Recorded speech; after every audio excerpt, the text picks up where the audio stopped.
The Central America.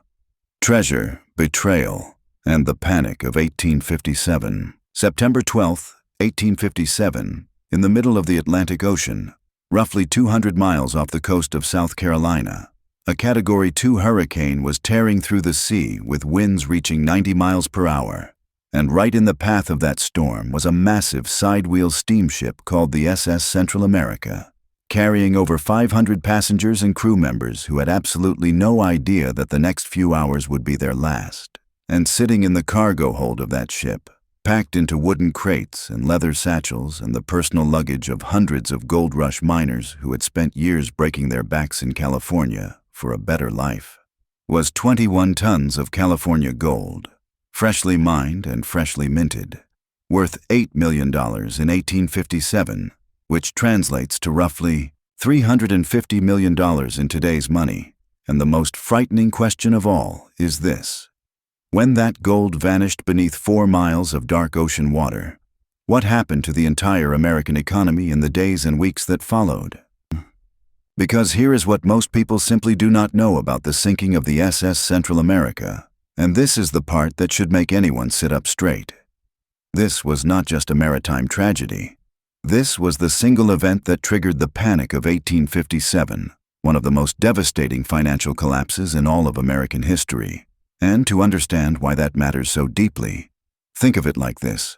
Imagine that every month, an entire country depends on one single gold shipment to keep its banks running, to keep businesses paying their workers, to keep the whole machine of commerce moving, and then one night, without any warning at all, that shipment disappears forever at the bottom of the ocean, and suddenly every major bank in New York is short on gold reserves, credit dries up overnight. Businesses start closing their doors, and hundreds of thousands of ordinary working people who had nothing to do with California gold or Wall Street or high finance are suddenly without jobs or savings or any realistic hope of getting either back. And that is precisely, what happened in the autumn of 1857 when the Central America went down. Now, the story of the ship itself begins long before that September hurricane, because the SS Central America, originally named the George Law after the wealthy businessman who financed its construction, was launched in 1852 as part of one of the most lucrative and strategically important shipping routes in the entire world, the route connecting New York to Panama, which was the fastest available path for gold rush prospectors to travel between the East Coast and California without spending 6 brutal months sailing around Cape Horn. And this meant that the ship made regular voyages carrying not just passengers, but staggering quantities of California gold back east. Gold that had been pulled from the Sierra Nevada mountains by the hundreds of thousands of miners who had flooded into California after James Marshall found that first gold nugget at Sutter's Mill in January of 1848, and on its final voyage in August and September of 1857. The Central America was carrying one of the largest single gold shipments ever recorded, somewhere between 15,000 and 30,000 pounds of gold depending on which historical account one reads, along with nearly 578 passengers whose names would soon fill newspaper headlines across the country. The captain of that ship was a man named William Lewis Herndon. And friends, this is a name that deserves to be remembered by every person who hears this story, because what Captain Herndon did in the final hours before his ship went under is one of the most extraordinary acts of leadership and self-sacrifice in all of American naval history. And to understand the weight of what he faced, think of it like this. Imagine that a building where an entire city keeps its most valuable possessions suddenly catches fire, and the fire chief knows with absolute certainty that there are not enough rescue vehicles to save everyone inside, so he has to make the most terrible decision any human being can be asked to make. Who gets prioritized and who has to wait, knowing that waiting might mean dying? And that was exactly the position Captain Herndon found himself in on the night of September 11th and into the early hours of September 12th, 1857, as water began pouring into the hull of his ship faster than the passengers and crew could bail it out. Because the Central America had been taking on water through a serious structural leak during the hurricane, the boilers had gone out, and without steam power, the bilge pumps could not keep up with the flooding that was steadily, relentlessly rising. And what was the final death toll? 425 people died when the Central America sank on the evening of September 12, 1857, making it one of the deadliest peacetime maritime disasters in American history. And among those 425 was Captain Herndon himself, who reportedly stood on the wheelhouse of his sinking ship in full dress uniform, directing the evacuation of women and children to the lifeboats with calm and deliberate authority, refusing every offer to leave. And when the ship finally gave up its fight against the water and slipped beneath the waves, Herndon went down with it without flinching, and the United States Navy honored his extraordinary courage by naming a naval vessel after him, and the city of Fredericksburg, Virginia, where Herndon had spent his childhood, erected a monument in the town square that still stands today, and even the town of Herndon in Virginia carries this man's name into the present day,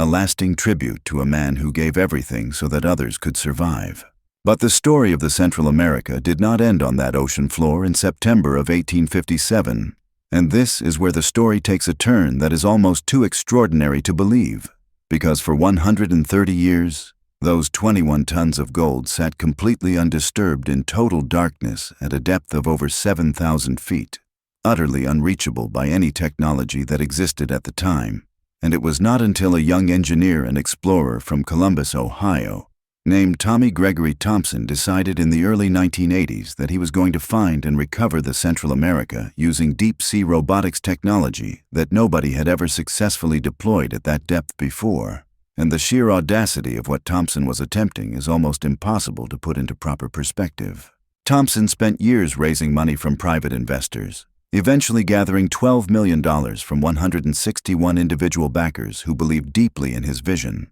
And then he spent several more years designing and building a revolutionary, remotely operated vehicle that he named Nemo, a submersible robot capable of operating at depths no previous recovery equipment could come close to reaching. And in September of 1988, exactly 131 years after the ship went down, Tommy Thompson and his team located the wreck of the SS Central America, lying at a depth of approximately 7,200 feet on the floor of the Atlantic Ocean. And what the cameras of Nemo transmitted back to the surface ship in those first moments of discovery was something that no human being had ever seen. Gold bars and gold coins scattered across the ocean floor exactly as they had fallen when the ship broke apart more than a century earlier. Gold coins so perfectly preserved by the cold and dark that they still bore the sharp, clean detail of their original minting. Gold bars still arranged in rows just as they had been loaded into the cargo hold in San Francisco in August of 1857. And here is the question that should genuinely astonish everyone who hears this story. How much gold did Tommy Thompson actually recover, and what truly happened to it? In the recovery operations that followed between 1989 and the mid-1990s, Thompson's team brought up approximately 3 tons of gold. Gold coins, gold bars, and raw gold dust in its original leather pouches, with an estimated value at the time of somewhere between $100 million and $400 million, making it the most valuable underwater treasure recovery in American history up to that point. And Thompson became instantly famous across the country. But friends, this is precisely where the story takes the kind of turn that nobody saw coming and that nobody who followed it will ever forget.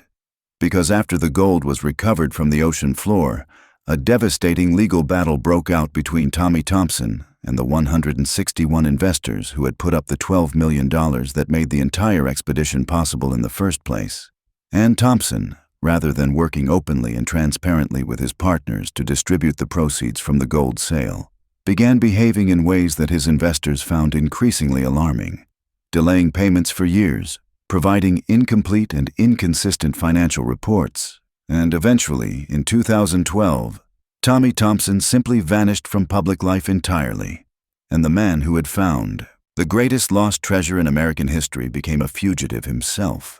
while his investors, many of whom were ordinary retirees and working professionals who had contributed their personal savings because they genuinely believed in Thompson's dream, were left with nothing. When federal marshals finally tracked Thompson down in January of 2015, they found him living under an assumed name in a motel room in Boca Raton, Florida, And what made this discovery so painful for the people who had invested in his expedition was not just the financial loss, as significant as that was, but the profound personal betrayal of it. Because Thompson had been a fugitive since 2012, meaning that for nearly 3 years, while his investors spent their own money on lawyers and private investigators trying to locate him, while some of them watched their retirement savings shrink to cover legal costs, the man they had trusted with their dreams had simply been hiding. Thompson was convicted on contempt of court charges in 2015 and sentenced to more than 2 years in federal prison. And at the sentencing hearing, former investors stood before the judge and described in plain terms what his disappearance had cost them. One investor described how the money they had given Thompson represented 30 years of careful saving and sacrifice. Another explained that the dream of the Central America had become a financial nightmare that permanently changed the trajectory of a significant portion of their retirement security. And the largest and most important point that came out of those testimonies was not about the money at all, but about what Thompson had done to the trust that made his entire expedition possible in the first place. Because without that trust, without those 161 ordinary people who believed in one man's extraordinary vision, those 21 tons of gold would still be sitting in the darkness at the bottom of the Atlantic Ocean right now. From the full arc of this story,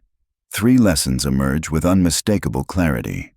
The first is that visionary talent and genuine technical achievement mean absolutely nothing when the person behind the vision abandons honesty with those who trusted their savings to make the dream real. Because the same intelligence and courage that allowed Tommy Thompson to find the Central America could have made him genuinely wealthy and widely respected for the rest of his life, if he had simply treated his investors with basic fairness and transparency.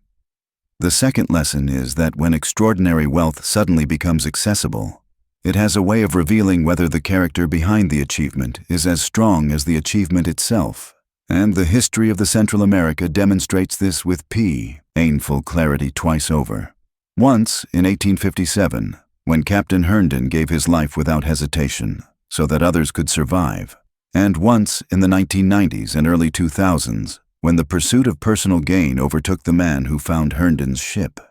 And the third lesson, perhaps the most enduring one, is that the panic of 1857, triggered in part by the loss of that gold and the financial shock that followed, devastated thousands upon thousands of ordinary working families who had never owned a gold mine, never boarded a steamship, and never made a single financial decision that had anything to do with the events that destroyed their livelihoods, which is a reminder that the consequences of a single catastrophic moment at sea, or a single act of financial betrayal, can travel far further and cut far deeper than anyone standing at the center of that moment ever imagines they will.